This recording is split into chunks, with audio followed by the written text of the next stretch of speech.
You used to walk out of the grocery store with a full cart for $100. Now, $100 barely fills 2 paper bags, the kind that tip over in the trunk because there's not enough inside to hold them up. It isn't your imagination.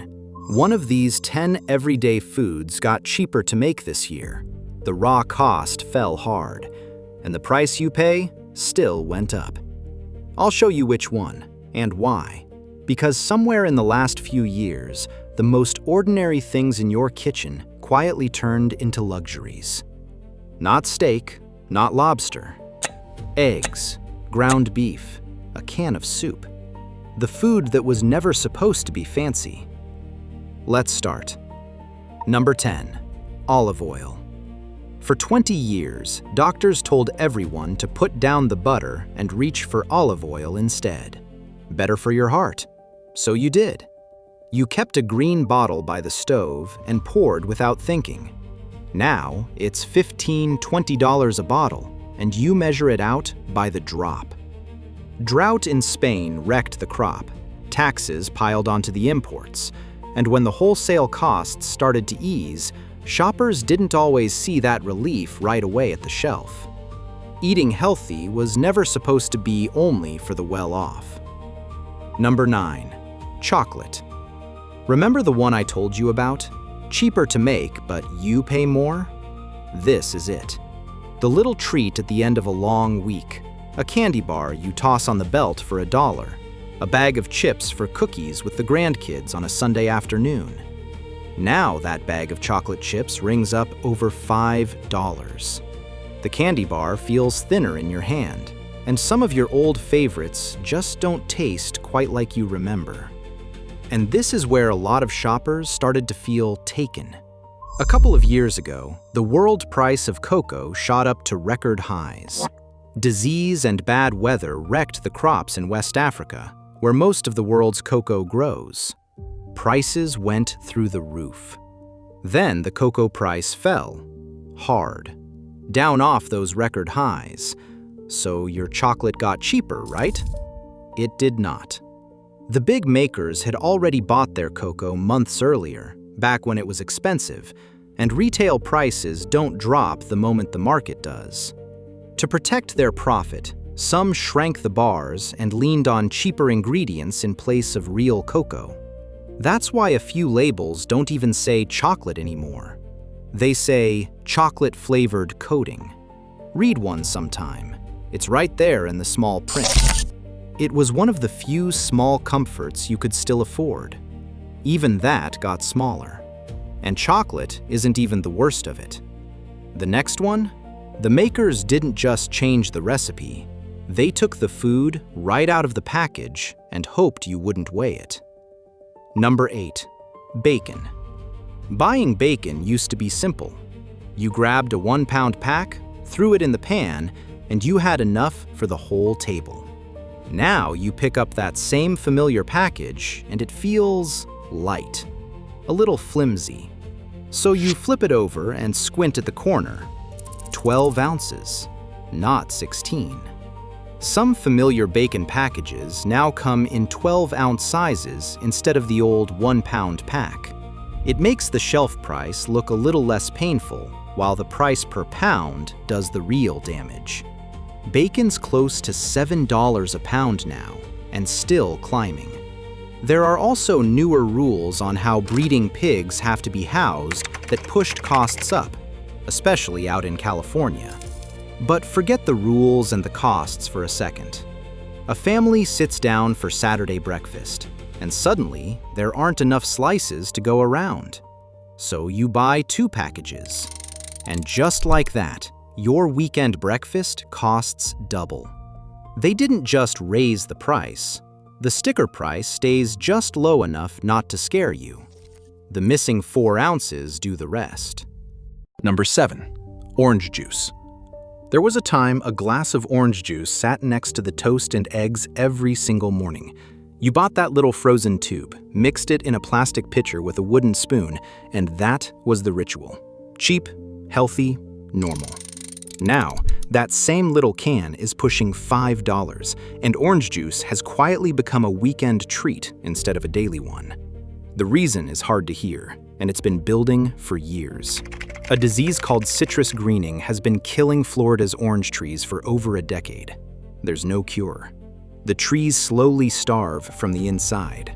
Add in hurricanes and freezes, and Florida's orange crop has nearly collapsed. A recent forecast put the state's harvest at around 12 million boxes. That's a small fraction of what Florida used to grow. So now, America leans on oranges from Brazil, which makes the price swing around even more. It used to be sold as part of a complete breakfast. For a lot of people, it's now just out of reach. This next one isn't really about food. It's about who's waiting for you at home. Number 6, pet food. For older Americans, pet food is part of the grocery budget, plain and simple. Because for millions of people, a dog or a cat isn't just an animal. When the house gets quiet and the kids are grown and the phone doesn't ring the way it used to, that animal is the family that's left. It's the reason you get up in the morning. It's the warm weight at the foot of the bed. It's the one thing that's glad to see you walk through the door every single time. Buying a bag of food used to be a chore you didn't think about. You hauled it into the bottom of the cart, paid a fair price, and your companion was set for the month. Now, you stand in that aisle doing math you never thought you'd do. A bag of dry food that used to be easy can run $60 or more. Pet food prices have climbed for years, and the cost to make it has hit record highs. On a Social Security check, that's not a small thing. That's a choice between the dog's bag and something off your own list. And across the country, something quiet is happening. Food banks and pet pantries say more and more older people are coming in asking for help feeding their animals. And the folks who run them will tell you the same thing, carefully, like they hate to say it out loud. A lot of those seniors will feed the pet before they feed themselves. Nobody who worked their whole life should ever have to make that choice. If any of this sounds familiar, do me a favor. Drop a comment and tell me the one thing you've stopped buying. Not for me, for everybody else scrolling past who thinks they're the only one. It helps more than you'd guess to know you're not alone in this. Number 5, coffee.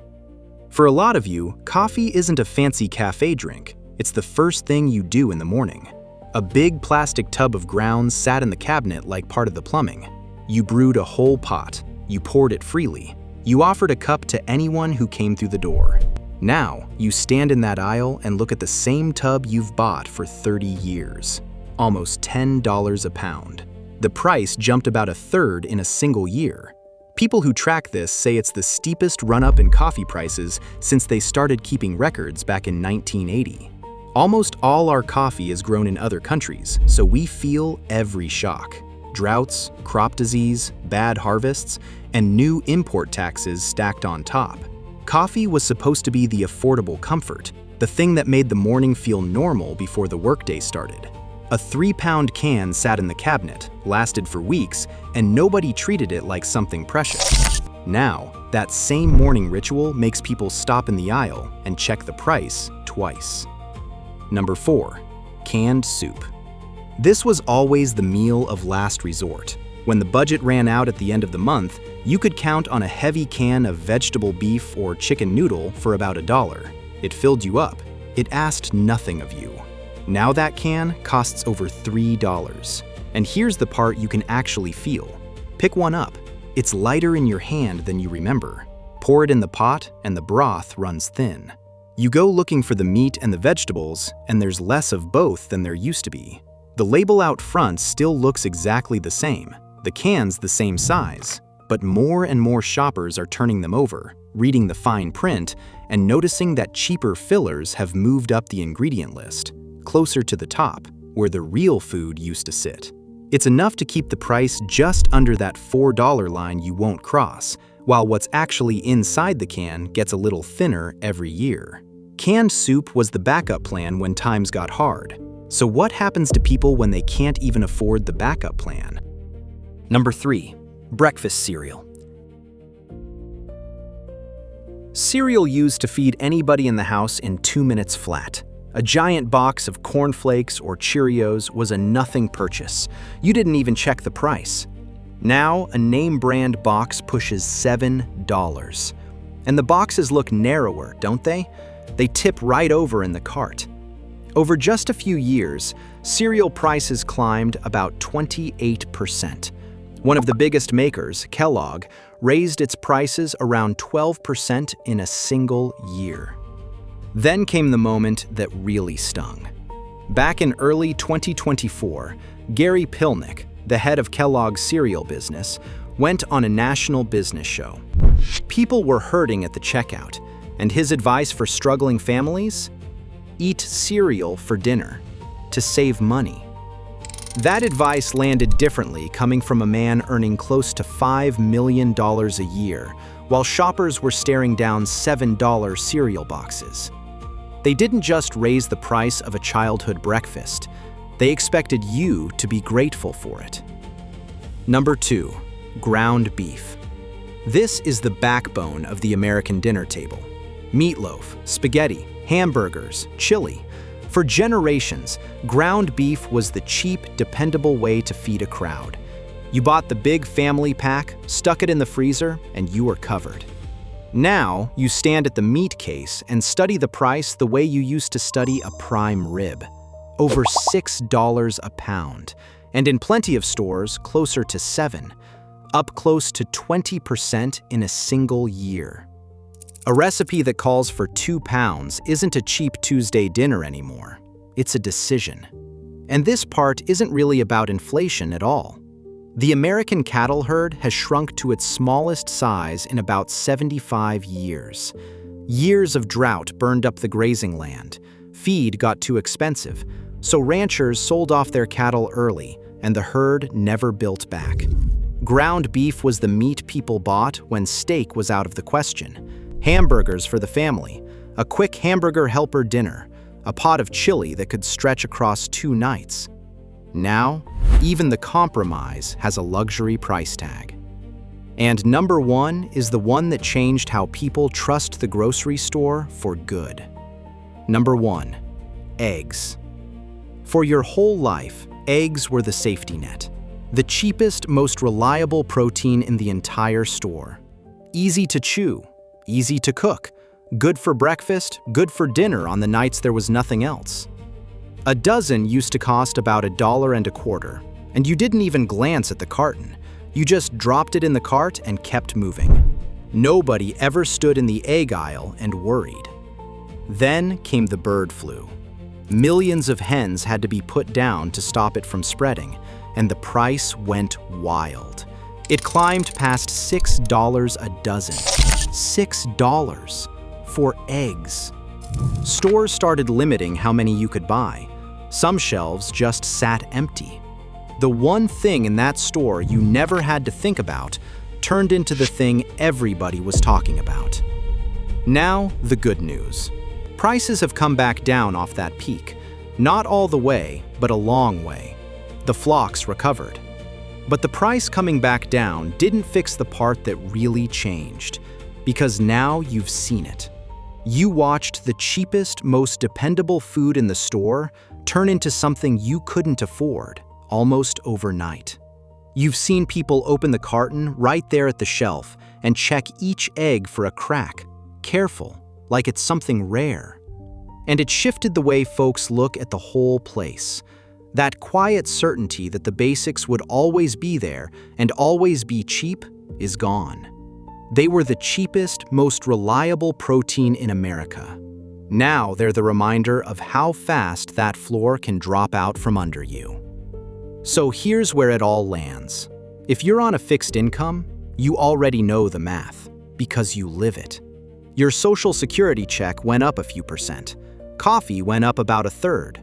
Ground beef, close to 20. Pet food has been climbing for years. The math doesn't work. And it isn't working for the very people who spent their whole lives working and playing by the rules, so they could just retire to a simple life.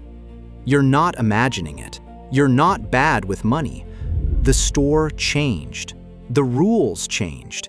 And most of it happened quietly enough that people blamed themselves before they blamed the receipt.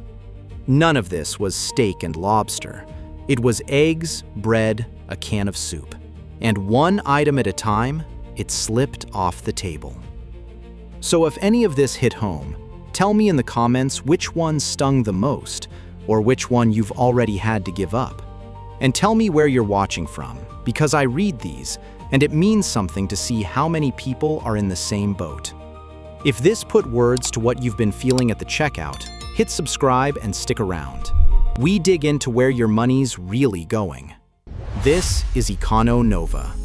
Keep an eye on the price of milk,